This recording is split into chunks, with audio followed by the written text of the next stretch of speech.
একটি গ্রামে অপু নামে একজন ছেলে ছিল। সে রোজ স্কুলে যেত। বাড়ি থেকে স্কুল অনেক দূর হওয়ায় অপু অনেক দূর পথ হেঁটেই স্কুলে যেত আর অনেক ক্লান্ত হয়ে যেত। তার শখ ছিল সাইকেল চালিয়ে স্কুলে যাওয়া। একদিন সে স্কুল থেকে ফেরার সময় রাস্তায় একটা পটেটোর প্যাকেট দেখতে পায়।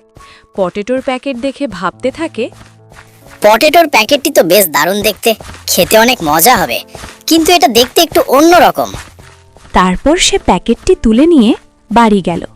বাড়ি গিয়ে সে যখন চিপসের প্যাকেট থেকে একটি চিপস খেলো আর চিপস খেতে খেতে সে ভাবল, আহা, চিপসগুলো তো খেতে দারুণ, কিন্তু এখন যদি এক প্লেট ভাত পেতাম। আর তখনই তার সামনে এক প্লেট ভাত চলে আসে। সে দাঁড়িয়ে যায় আর অবাক হয়ে যায় আর বলে, এটা কি করে সম্ভব? তবে কি আমি এই চিপস খেয়ে যা চাইবো তাই পাবো? সে আরেকবার চিপস খায় আর অনেক চকলেট চায়। আবার অনেকগুলো চকলেট চলে আসে। তখন সে বুঝতে পারে যে এই চিপস জাদুই চিপস। এর পরের দিন সে চিন্তা করল, আজকে অন্য কিছু প্রয়োজনীয় কিছু নেওয়া যাক। এরপর সে চিপস খেলো আর ভাবল একটি সুন্দর সাইকেল নিতে চাই।